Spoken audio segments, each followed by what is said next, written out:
Louisiana Beer Review Special Edition. Newcastle Brown Ale is back, and this is the English version. It said imported from England. Now, yesterday I was at a grocery store and I looked, something caught my eye, and I didn't think about it. Then I looked back, my jaw dropped. I said, that's the clear bottle Newcastle, not the brown bottled stubby Lagunitas produced one from since 2019. So I picked it up and I saw England, 4.7% alcohol. Brown ale shows the old medals, got the old label, so it really a shock.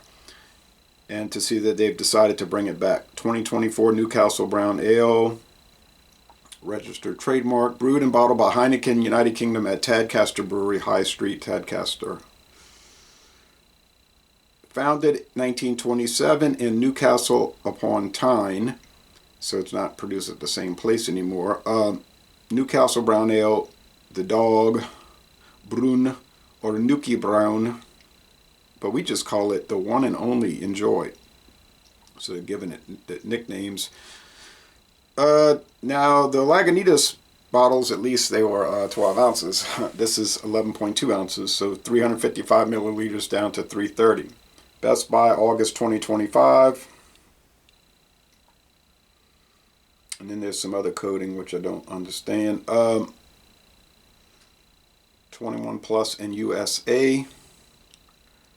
130 calories in this bottle. Alright, so I thought I had a bottle of the Lagunitas brewed, American brewed versions in here, but I couldn't find it, so maybe I didn't save it. So maybe, now I thought the Lagunitas brewed one was sort of improper. You know, it didn't really have the flavor of the original, but it had a good flavor nonetheless. I'm trying not to bend this. I don't know why I'm worrying about bending. I'm not going to keep, I don't keep imported bottles and cans. So, oh, forgot the glass.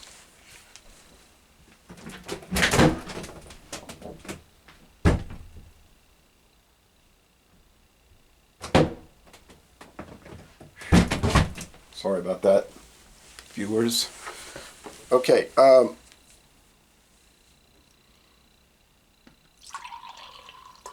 but maybe people were just not happy, and they got a lot of complaints, probably emails and calls from people saying, you know, hey, bring back the old Newcastle, and they decided to do it. Now, before 2019, anyway, we were getting one that was brewed in Holland. It would say Newcastle Brown Ale from Holland, from the Netherlands. I don't think that made too many people happy. Even today, if we get red stripe in a bottle, regardless of the bottle size, it'll say product of Jamaica. If you get red stripe in a can here, it'll say Jamaican style lager, and if you read the back, it says produced in Amsterdam, I guess, where the brewery is in the Netherlands. Okay, so it is brown. Has a cream colored, sort of thin head, I guess, but in a wide brim glass, probably be medium head in a narrower glass.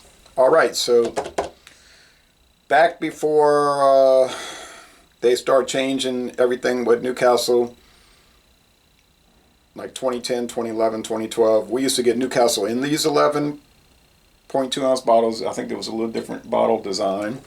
We got it in cans, same size cans.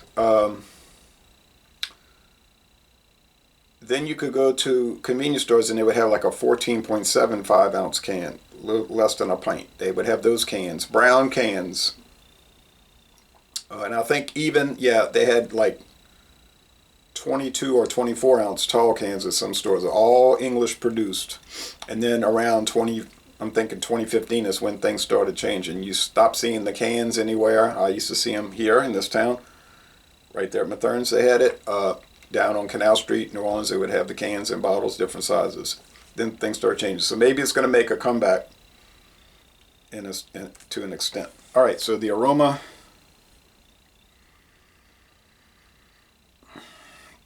And it's hard to talk about any reviews or anything because everything's so disordered with, you got to be careful because you're not sure if they're talking about the Lagunitas produced or whatever, but Apparently that's been dropped. They still had some 6-packs over here of the Lagunitas California Brewed Newcastle Brown Ale. But I think that's going to go, that's out of production. And once those 6-packs are sold, you'll see them, all these replacing it, which I'm happy about. All right. Smells like a little bit of molasses and brown bread. Let's go with the taste. Brown bread.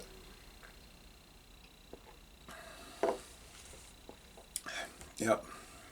Reminds me of the old light to medium bodied Newcastle brown ale with low sweetness. There's little sweetness, 2 out of 5 sugar cubes, but it's a low amount of that like molasses sweetness. I think they call it treacle over there in merry old England. There is bitterness for sure. So a lot of your, say, Coors Light drinkers or natural light drinkers, they might try this and say, "Oh, that's a really bitter beer." Yeah, relative to those, it's bitter because those, in a practical sense, really don't have any bitterness.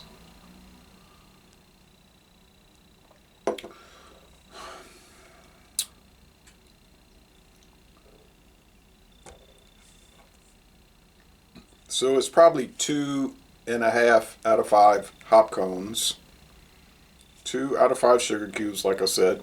Finishes dry. It's simple. There is a little coffee or tea note on it also. I think the trouble really started around 2014 because somebody had a blog,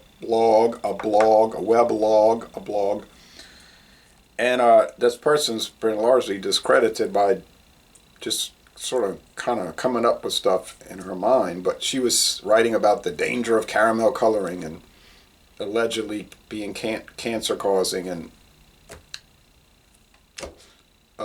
yeah, you take sugar and brown it in a pan, that's going to be a carcinogen, right? So, but the company got, I don't know who owned it back then. I don't think it was Heineken yet, but anyway, they got spooked, obviously, and they had this big campaign in 2015, I guess, or late 2014. We've taken away caramel coloring out of the product, and it's brown due to the roasted malts. Okay, so they admitted they were using caramel coloring.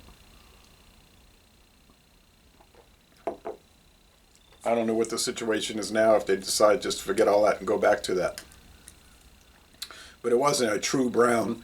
It was brown like a lot of liquors. You know, they're brown because they had caramel coloring. All right, but anyway, they tried to do some innovative things with Newcastle at that time. Probably wasn't related to that little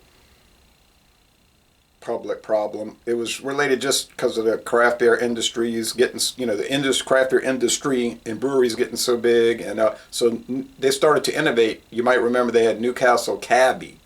It was like a black lager, which I loved. Then they came out with Newcastle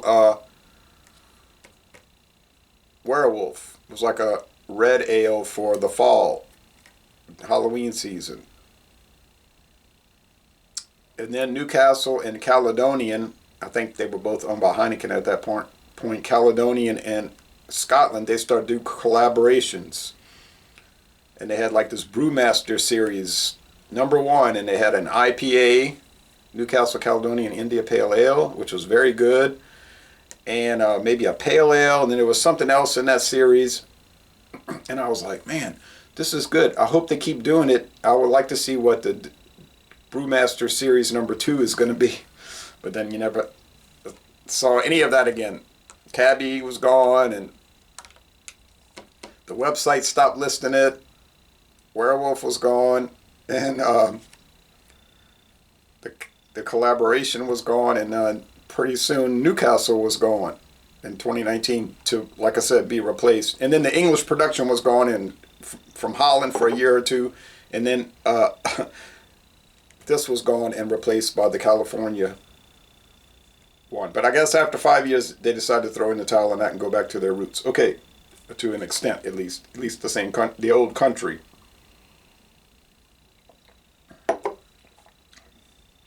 Yeah, it's pretty good. It's kind of plain, you know, but if you're watching from England or anywhere in the United Kingdom, I don't know what the sales are for Newcastle these days. I don't know if it's popular, if people drink it or what. So you could give me feedback. I don't know the status of it. Here, even when they had the California one, it always was on the shelf here, at least at one store. And it didn't seem to be like sitting up there. It seemed like to rotate, you know, like it rotated. There was a few people at least that would buy 6-packs every week or so. And it seemed to be in date, although those Lagunitas bottles are hard to track the date because they'll use black ink on a dark brown bottle. So you have to go through all kind of trying to get the light to catch it to find the date. I think it's done intentionally. Other companies will use yellow ink for the date on brown bottles, and you can easily see it. But anyway, this one, does it have a date on the bottle? Yeah, that's right. It's on the label, not on the glass. That's right. I read it earlier. All right, no skunk. You notice I didn't discuss any skunkiness. So, and it wasn't protected from the light at that store. Most of the stores have no conception of that. They'll put any clear bottle beer right in the light. But anyway, the score.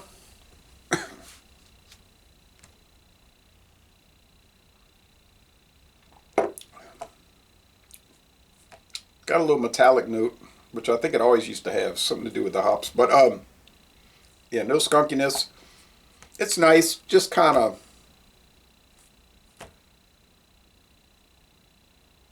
ho-hum in a way. I guess it's very mild by design. 4.7. I don't know if it's rated that level in England. I notice a lot of English ales, there'll be 4.7 here, for instance. It might be 3.8 over there. I don't know if that's the case with this one. But anyway, I'll go with a B. It's good. 8.4 out of 10. It's a good product. Not exciting. But it was exciting to see an old legacy brand because this was one of the first, more or less special, for America now, specialty beers that we saw in America in the 80s and 90s. In England, it would be just a common product, right? But in America, Dos Equis was a specialty, a brown beer, you know, or the Heineken Special Dark, which is no longer made, or this. Back years ago, that was like a big deal. Oh, look, I got Dos Equis. I got Newcastle. And then it was, you would buy it and show off. Yeah, I'm drinking Newcastle. Now, people are like, oh, yeah, somebody left it here. You know, whatever they're trying to say. All right, anyway, so Les Bon Temps Relais, a B, a good product. And I'm going to end this review by saying y'all go to England and take a brewery tour.